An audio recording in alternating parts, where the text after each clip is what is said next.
Welcome to episode number 22 of the Mastering Marriage podcast, where our goal is to strengthen, unite, and restore your marriage.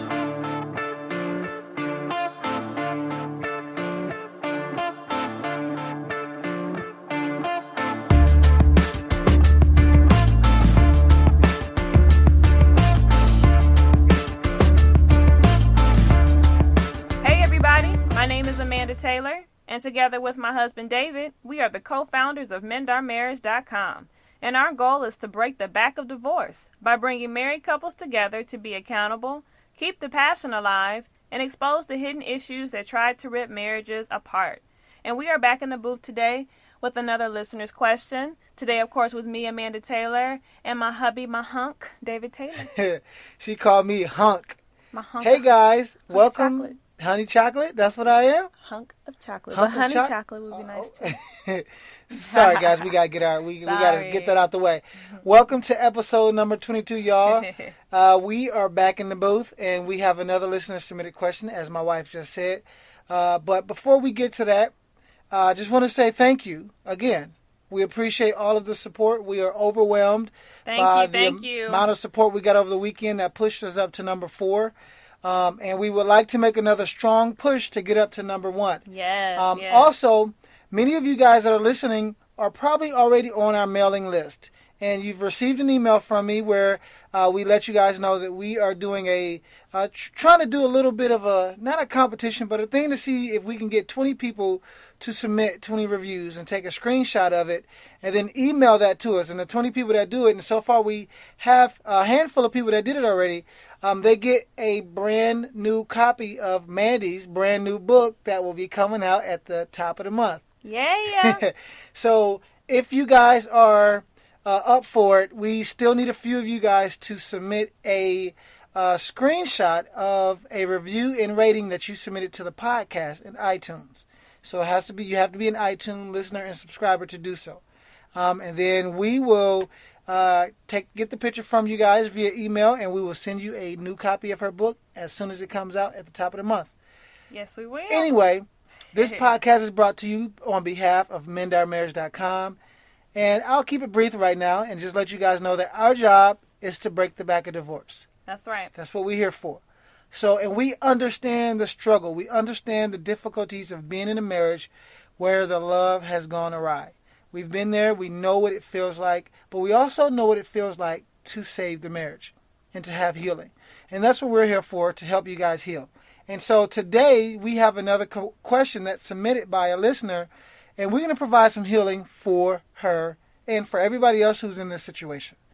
So shall we begin? Some healing tips. Some healing tips? Yes. All right. Well, I'm going to read the question and then get things started that way. So just pray for me because, I might get to stuttering. I don't know. Just take it slow. Take it slow? Okay. All right. Here we go. The question is this. Should I accept the way my spouse gives love? Or should my spouse alter the way he gives love? At this juncture, I am starved for love, attention, and affection, and feel so unloved. He says that's just not him to do the things that I ask for.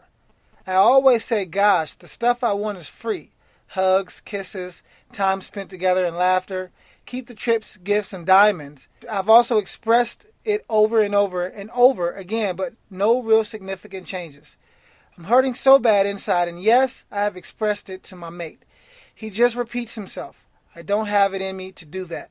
After 10 years of marriage and neglect, I'm at a crossroads. Am I not worth the minor changes that I'm asking for? To me, I am, but what about him? All right, so that's a long question, but pretty much the gist of it is he's not providing love to her in the way that she needs it. Yeah, through her love language. And we've been there before. Yeah.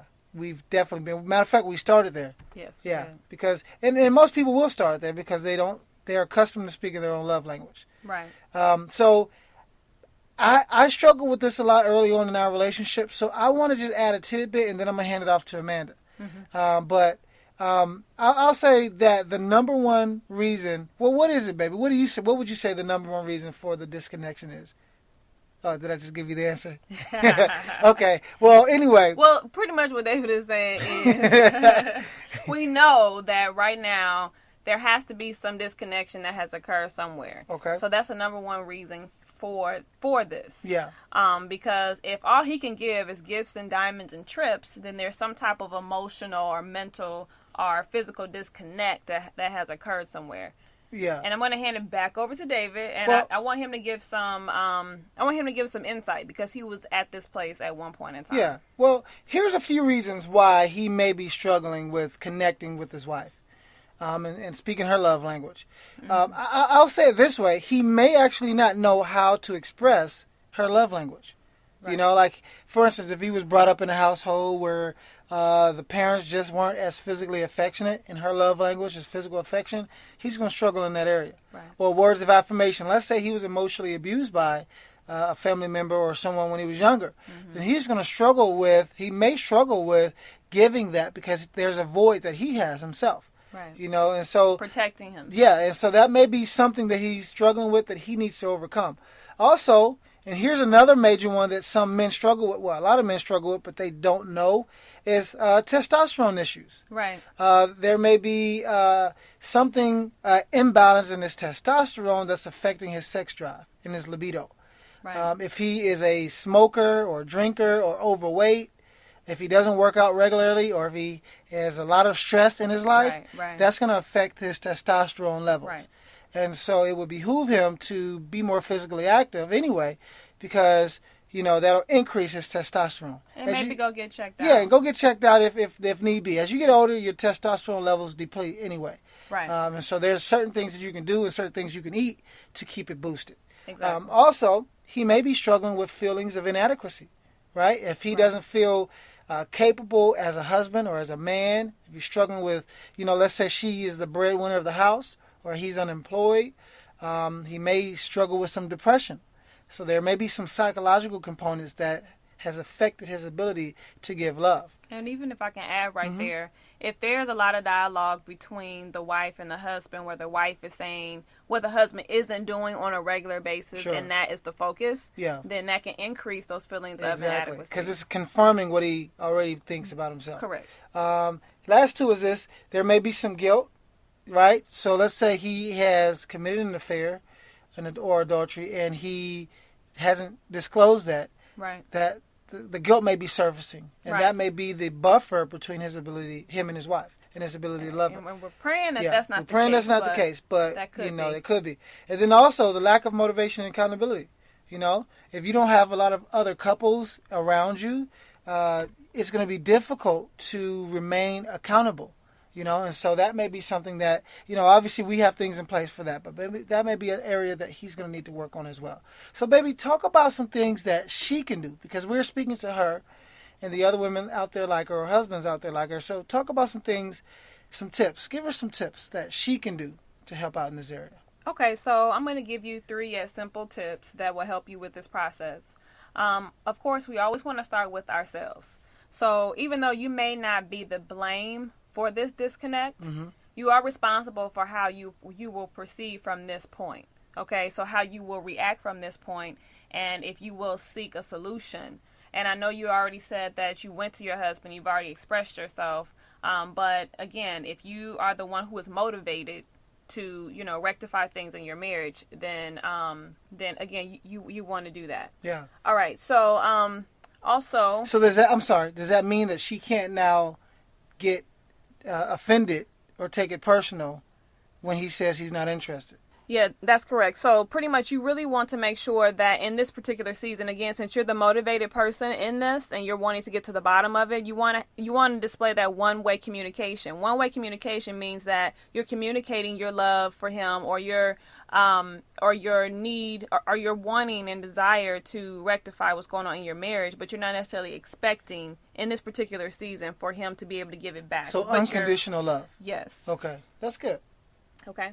All right. So, again, you just have to be willing to look at yourself in these areas and be able and see if you have changed in any of these areas, or have you become stagnant. Okay. Okay. So you have to, you know, kind of look back to when you first got together and say, okay, what has changed? You know, am I as driven as I used to be? Am I needy now when I used to be really self-sufficient? Am I, you know, not as confident as I used to be? So you want to look at those things and see why, you know, what are things that made your husband find you sexy in the past, then maybe you're not displaying those things or doing those things now. So this could be emotional as well as actually physical stuff. Yeah. Like maybe she used to shave her armpits and now she don't shave her arm. I'm just saying that could be it. So shave your pits if you used to shave your pits. Stop playing. Right. I'm sorry. Go ahead, baby. You're silly, David. All right, number 2. All right, of course, with number 2, this is going to be really important before you actually take it to him. I want you to pray and think about what changed your sexual and overall physical intimacy over the years. Okay. I'm sure when you said yes to his proposal, he had to show a strong indication that he could love you the way you wanted to be loved. Okay. So did something change there, and when did it change? Okay. So you want to go a step further and figure out why it changed if things did shift in that time frame. So this is going deeper than the surface and actually looking to find solutions to fix the problem. Right. We're not patching it up with a Band-Aid. We're actually going and saying, okay, why did it change? And when you get an answer, ask why to that answer. And keep asking why until you can no longer ask why. That's what she's talking about doing. Go deeper. Exactly. So after you examine yourself and you go into your prayer closet and you ask yourself these questions, then you want to actually go to him with an open heart and an open ear to gain understanding. Okay. You want to gain understanding as to why he feels he doesn't have it in him, as he stated, to love you like you want to be loved. At this point, you want to listen intently to his heart, and you want to seek to understand. So even have him write it down, maybe on paper, and give you how he's feeling if he doesn't feel comfortable, expressing these things, or maybe have him email it to you so that there isn't as much pressure. Okay. And now, if I can interject, this is good because there's a saying that says, "Seek first to understand, then seek to be understood." That's right. And a lot of times when there's a personal issue in the marriage, like if I have an issue with you, I'm usually going to you for my understanding, or for you to understand my position and not for me to understand yours. Exactly. But what you just did is flipped it on her and said, okay, instead of going and trying to get something for you, give in the conversation first. Right. And that goes back to the concept of love. Love Right. is all about giving, right? And you're in the marriage for the other person. Exactly. Ooh, if people can grasp that ooh, I got hype.